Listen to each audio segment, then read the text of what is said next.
Welcome to another edition of CryptoBuyology. I'm AK, and today we are going to be talking about Ponzi schemes and scams within the crypto sphere. I know that's everybody's favorite topic.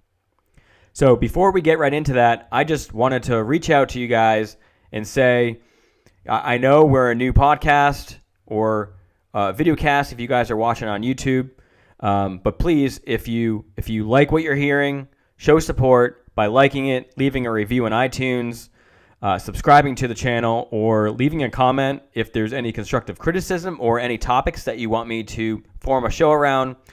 Leave a comment, and I really appreciate that. Also, if you're interested in joining my Telegram groups to help you and help us trade better, the links will be in the comments below.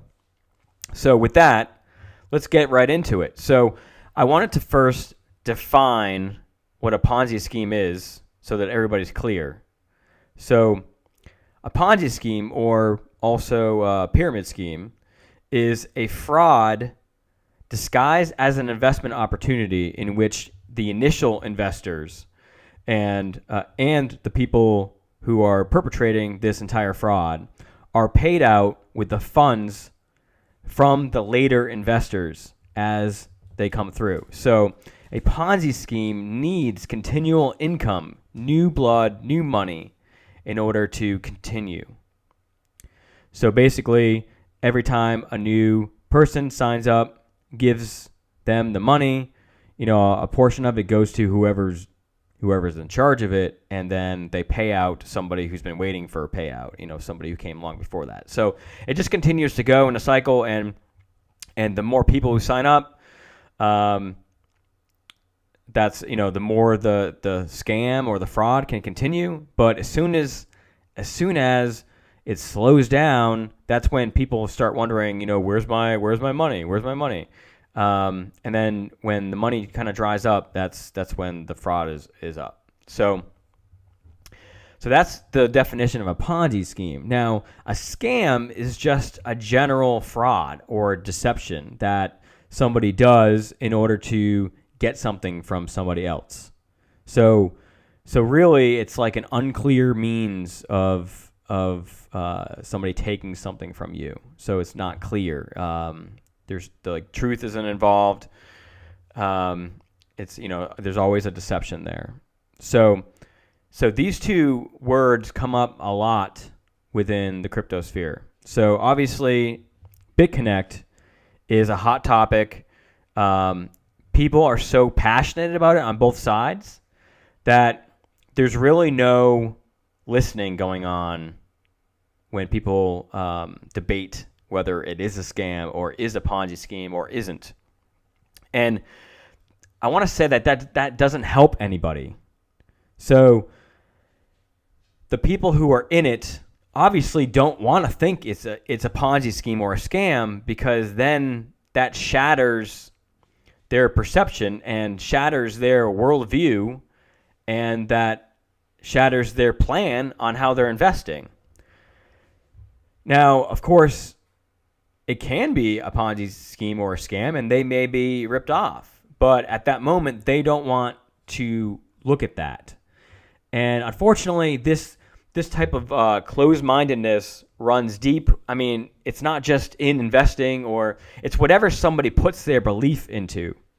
And when you're investing your money, you're putting your money where you believe it's going to make the most, or you believe is the best strategy. So that term belief comes into play there. And whenever belief comes into play and is used or is invoked, then clear thinking cannot inhabit the same space. So because belief is you thinking something is one way without evidence. So, for instance, we can obviously, belief is associated with religion. So we have all these religions in the world, and they all claim to be the one, but there's no clear evidence as to which one is the one. So people believe in something, even though there's no evidence hard evidence to support it 100%. There is evidence, otherwise there couldn't really be a belief. So with that said, I wanted to talk about the ways that I define whether something is a scam or not. Now, a Ponzi scheme can really only be determined either if you can see how the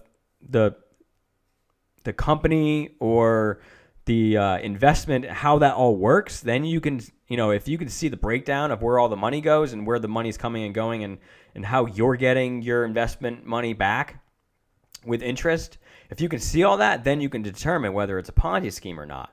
But if you can't see that, then there's no way of knowing. So anybody out there who's talking about BitConnect and saying that it's a Ponzi scheme, it's really their belief or their viewpoint based on the little evidence that's out there that it is. So that comes down to a personal opinion. There's not 100% proof that it is a Ponzi scheme, and there's not 100% proof that it isn't a Ponzi scheme. So it will be a Ponzi scheme when it stops working, and then people are like, "Oh, well, the money ran out. It was a Ponzi scheme or a scam." And recent events, we've had another investment platform, BitPetite, that disappeared, and an estimated 70,000 people lost their investments. And within this time frame, there have been other new startups on this investment platform popping up everywhere. And I think a few more also just stopped paying out, or the websites went down. And these were all off the back of BitConnect. So BitConnect has been around a while, and so far has been successful with its payments. It's been paying out. So again, it can't be a Ponzi scheme until it stops paying out. But right now, it both is and isn't a Ponzi scheme. So everybody who's so passionate about both sides, you're both right. And you're both wrong. So just consider that. So back to my way of determining whether something's a scam. Because again, a Ponzi scheme cannot be determined until the payouts stop. So I have a list of questions that I ask based on what I'm holding, or based on the investment that I'm interviewing, basically. So the first one is, who are the owners or the team? And this is very important because not only are you getting a look at their history, their education, their experience, but you're also looking at their background, whether they've been arrested, whether they're a known scammer, and if it ends up being a scam, who are you going to try to hold accountable? And I know there's like this, we're in this crypto sphere where things are decentralized and we're trying to get away from centralization and laws, but you're still investing your money. And I think there's also a disconnect because this is digital money and it's not really, you don't really have it in your hands or your bank account. So you only see these numbers on like Blockfolio, and there's a disconnect between, these being numbers or these being an actual amount of money. So people are investing large amounts of money, that they've never like held in their hand or really thought about having. And they're just throwing like $10, $20, $50,000 at BitConnect. And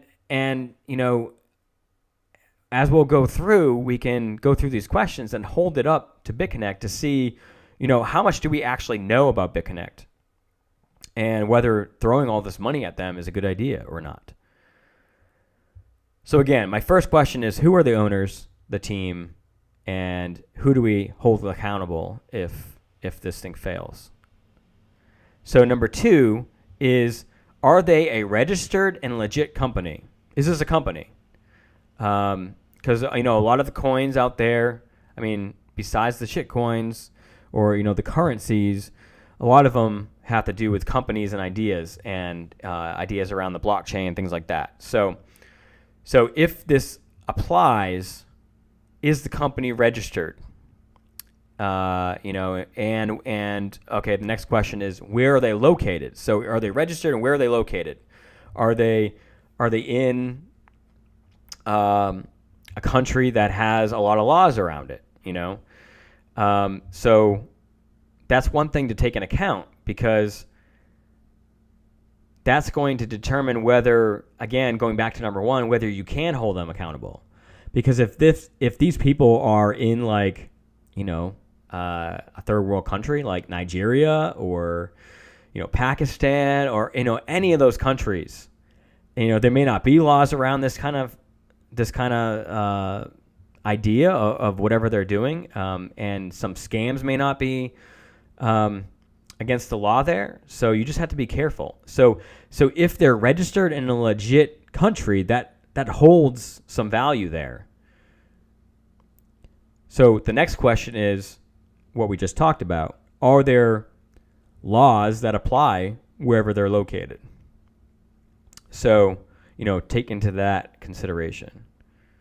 And the next is, how does it work?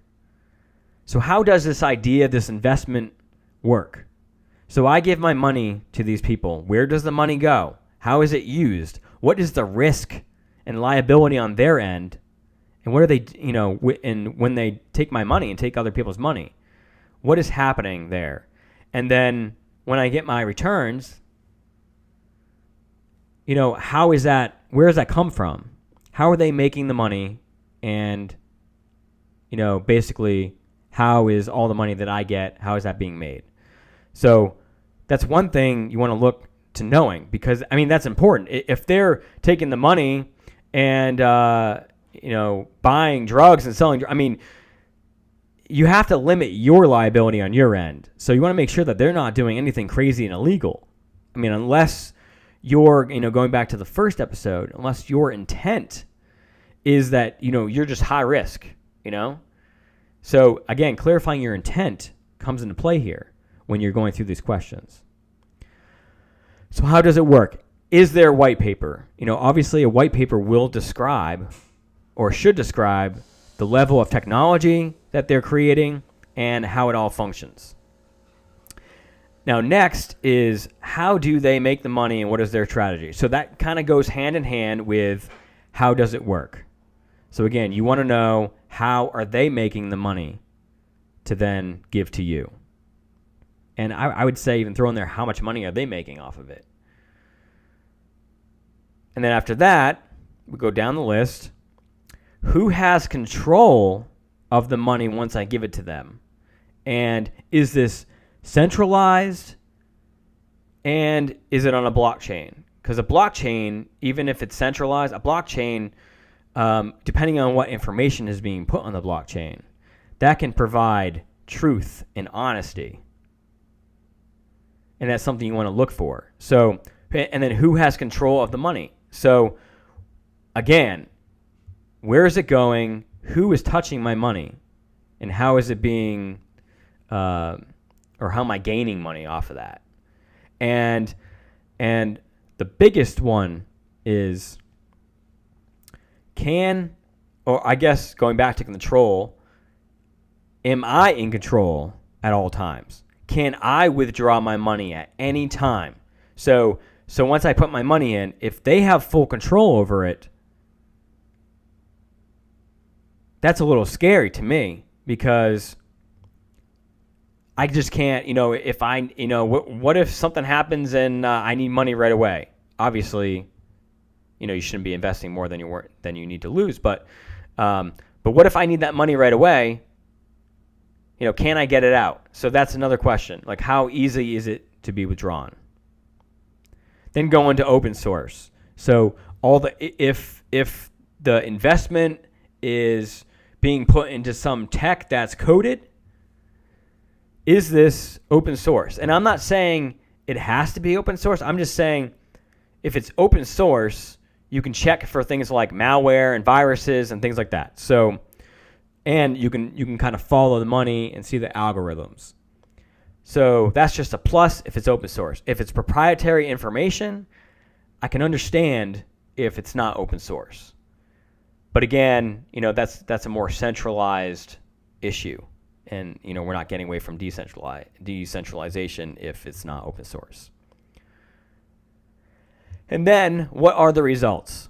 Are people continuing to get their payouts?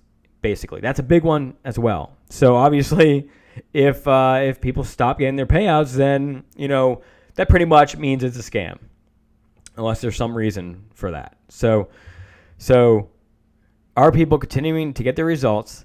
And also, is the model sustainable? So even if people are getting their investment back, is the model that all the investments are going through, is it sustainable? So in a Ponzi scheme, it's not. So that's one way to figure out whether something's a Ponzi scheme, if you can identify the process that the money goes through. And then finally, if this isn't the most important, I don't know, but does it meet your gut check? And what that means is, how do you feel when you think about it? Because it's real easy to get excited over making money. And sometimes we override our deep down gut feeling about something. And then after, we kick ourselves and we're like, man, I knew this was a fraud. I knew this was a scam. But I just believed that it wasn't. Or I let peer pressure, I let other people talk me into it. I let these other YouTubers, talk me into using their affiliate link to sign up. So that's really, really important. Because if you have a gut feeling about something, you should always listen to your gut. Always. And you should practice that and go through and maybe even write down, every time you listen to your gut, write it down, what was it about? And what did your gut say? Yes or no? And just keep track of that. And then when you get the answer to that, whether it was true or not, keep track of that as well.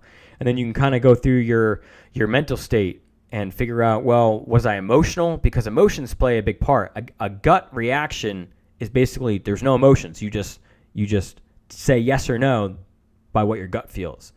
And some people can't identify what their gut feels. So a lot of people need to have somebody else ask the question to them to get the gut reaction, because they just can't ask themselves. So for instance, is BitConnect a scam? Well, if I can't tell with my gut, then maybe I ask somebody, hey, can you ask me this question? Is BitConnect a scam?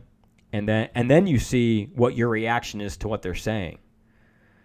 And then if that still doesn't work, you can just go and sometimes you can get somebody else's gut reaction by not even telling them what BitConnect is about and just saying, hey, do you think BitConnect is a scam? Yes or no? And then you get their gut reaction. So the gut reaction is a real thing, people. It's just that we haven't figured out how to use it exactly because we always let our emotions come into play. So now that I've gone over my questions on how I determine if something's a scam, now I'm going to hold BitConnect to my questions.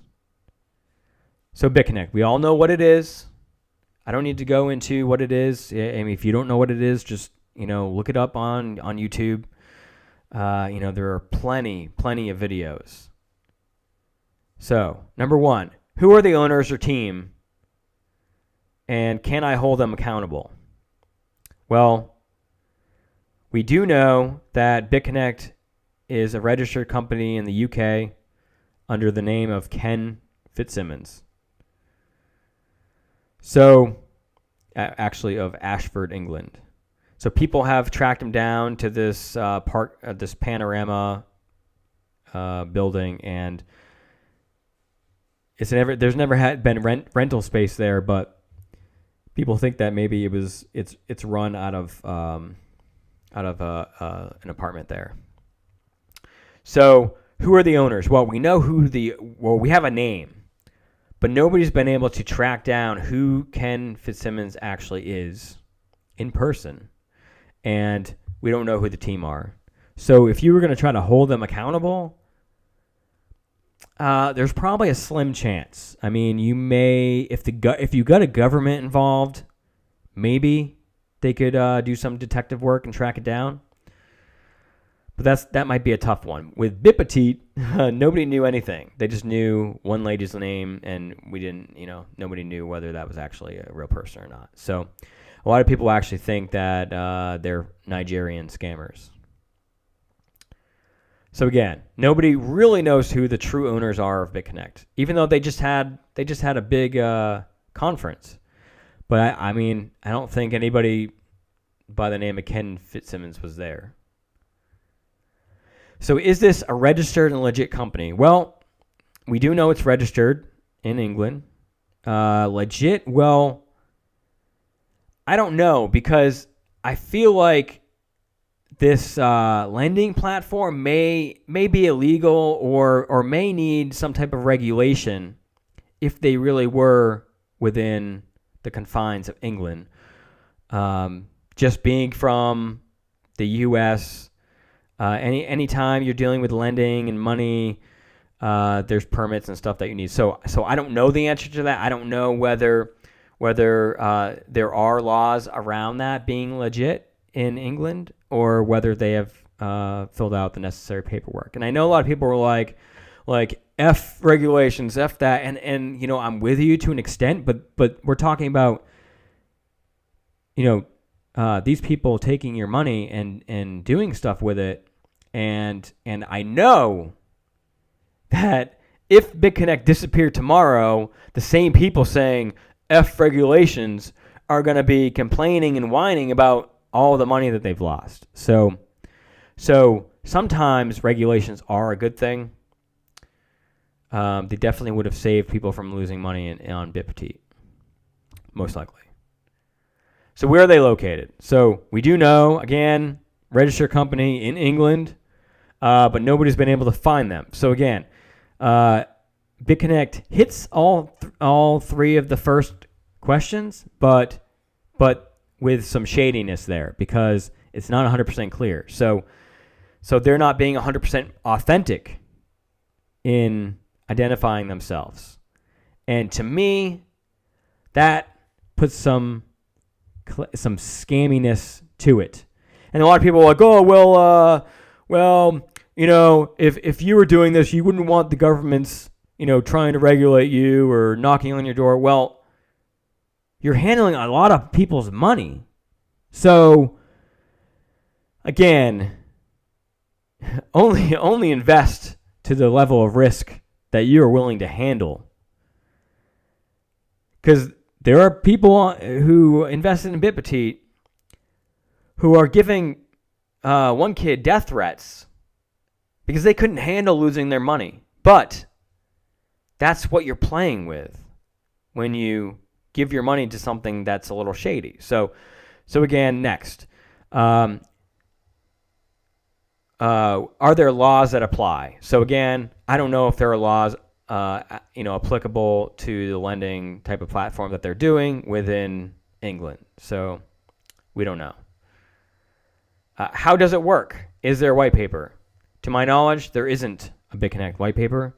And to my knowledge, we don't know how it works. Now, a lot of people will immediately jump up passionately and say, oh, it works with a bot. It works with a bot. They say there's a bot. There's a bot. Okay, so BitConnect says there's a bot. And on their website, there's a graph that shows the percentages that this alleged bot has made based on the volatility of Bitcoin on, over a range of time over the last X amount of days, months. So they say there's a bot, and they show data from what this bot has done. But again, without a white paper, without explaining step by step what this bot does and how it does it, there's no proof as to how it works. They're just saying there's a bot that trades based on Bitcoin's volatility and it yields 1%. Well, that could be true. That could be true. But there is no evidence. It doesn't matter how much you want to believe it and you want to say, oh, well, this means that there's a bot. there isn't evidence 100% to support your claim that there's a bot. There's no evidence. There's no bot. I mean, there could be a bot, but there's no evidence that there is a bot. So again, there's both a bot and not a bot at the same time.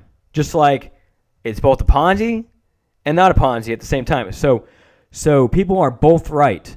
So you need to understand that and stop debating so passionately on either side, because you can't prove it either way, that there's a bot or it's a Ponzi scheme.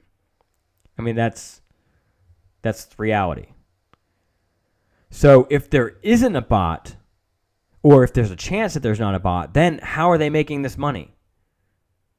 So again, all this goes away if they just release a white paper and tell us how are they doing this. And you would think if they wanted to be a legit company, they would take the steps to make clear, who the owners are, where they're registered, where are they located, what are the laws that apply, here are the permits. You would think that if they wanted to be a legit company and they wanted to get more people, that they would clarify these things. They know what's going on. They know what people are saying about them. They know how they look from the outside. And they know that they have not disclosed how they make the money.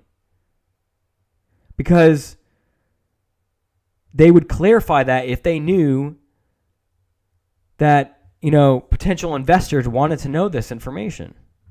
But they're fine with not doing it for whatever reason. Again, you can take it one way or another. I'm kind of injecting some of my questions that I ask into this as I go, so you can kind of get a sense of how I feel about it. But again, I'm trying to stay neutral because I'm trying to only tell you at the end what I can prove and what I can't prove. So how do they make the money? Again, this goes to the white paper. How does it work? What is the strategy? Again, we discussed that. We don't know. Who has control over the money? Do they have control over the money? Is it centralized? Is it on the blockchain? So with BitConnect, once you give them your money, it's locked. It's locked for a certain amount of time. And that is my number one reason why I will never use BitConnect. I need to have full control over my investments at any time. I do not trust anybody over the internet, especially because they can't disclose who they really are. They can't disclose how it really works. And because they take it and lock it up, I will never, ever invest in BitConnect. That's my personal number one reason. Because I need to have full control. Because if I want to take out my money, I want to take out my money. In a market, I can do that. So that's why I trade. So again, your personal reasons may be different. You may be okay with that because you may be playing high risk. Now, I would say that if you need to be careful, if you can't play high risk, then that may not be something you want to do. So is this centralized? Yes. So all this talk about, decentralization, F regulations. Well, you're putting your money in a centralized location. So it's centralized. As much as you want to believe it's not, these people are in full control of your money. It's centralized. It's going to one place. And is it on a blockchain? Is there information that reveals, some honesty or some authenticity? Well, again, a lot of people were like, BitConnect wasn't on the blockchain. BitPetite wasn't on the blockchain. So that's why that failed. That's why BitConnect is better, because it's on the blockchain. Well, reality check. The only thing that's on the blockchain for BitConnect is the coin. The BitConnect coin. That's the only thing that's on the blockchain. So that's not revealing any information other than where the BitConnect coin goes and who has a large amount of them. But there seems to be so many working parts in this in this process of once you give them your money, or even the process of how you give them your money, how you need to trade Bitcoin into their coin, and then it gets locked, turns it into fiat, and then you get all your returns back in fiat. And then if you want it back in Bitcoin, you have to then turn it into their coin and then turn it back to Bitcoin. So think about that process, and I don't have time to go into all that on this episode, but just think about that, because I think there's something there in that process that we're missing out on. So can you withdraw at any time? No. Once you put your money in, it's locked for a set amount of time based on the amount. So is this open source? BitConnect is not open source. And again, this is just like a plus, because if BitConnect actually showed us how they do it, without giving away all the details, so nobody could just, copycat it. If they would just explain it, then there may not be a need to be open source. So again, an open source is just a good to have. But in this instance, I don't think it really applies, because if I was running BitConnect and it's proprietary, I wouldn't want anybody copying the idea. So now results. So the results for BitConnect are good. People continue to get their payouts. And that's one reason why people believe, or a lot of people on the side of BitConnect believe, that it's not a scam, because the payouts keep happening. And that's true. That's proof that it's not a scam. But that's not proof that it won't be a scam. And that's important, because whenever I put my money, or whenever I look to invest my money in something, I'm looking at these questions to determine whether it's a scam. The fact that people continue to get their payouts is looking good for BitConnect. But again, there's other questions that you have to ask to figure out whether it's a scam. So results plus BitConnect, it's working on that end. Is this sustainable? Well, again, we don't know the answer to that, because we don't know how it works. But you can kind of get a feel whether it's sustainable or not based on some of the practices, at least in my opinion, and gut test. So what does my gut feel? Well, okay. So my summary is that I don't know if BitConnect is a Ponzi scheme. I don't know 100%. There's no 100% evidence that it is, or again, that it isn't. But based on the lack of transparency, you're giving them your money and they're locking it up. And you don't know who this is. You don't know who this is. You just know that people are getting paid after. And you don't know if it's legal, if it's not legal. All these things come into play, because at any time, if the government can find them, they can shut them down. I mean, they're in England. It's not like they're in a third world country, which, either way, there's risk involved. When you're in a country that, like the U.S. or England, that has a lot of regulations around banking and lending, you risk this thing getting shut down. But, if it's in a third world country, then you're like, who are these people? But the fact that you don't know who the owners are and where they're located 100%, it's a little laughable that people will wholeheartedly say this isn't a scam when there's signs saying that this could be a scam. Now, one thing I like to bring up is, those emails that you get, the spam, where it's like, Prince blah, blah, blah from Ghana, or, from a Middle Eastern third world country is stuck in jail and he needs you to forward him $10,000 and he'll be eternally grateful and pay you double on his return. So people laugh at that because they're like, what? Who would ever give money to that? But when people look at BitConnect, with a squinty eye like I do, I'm like, who would ever put money into this? This is way too risky. Way too risky. I mean, at least for my intent, for my intentions, for why I'm investing, way too risky. To me, again, I liken it to that email because, if you send that person cash through Western Union, you're probably not getting that money back. And that's kind of similar to sending this company money in crypto, except in Western Union, you would still have a paper trail as that you sent money to this person. Crypto, you have the blockchain to say you sent money to this person. But again, you don't know who's on the other end of that email. And again, you don't know who's on the other end of BitConnect.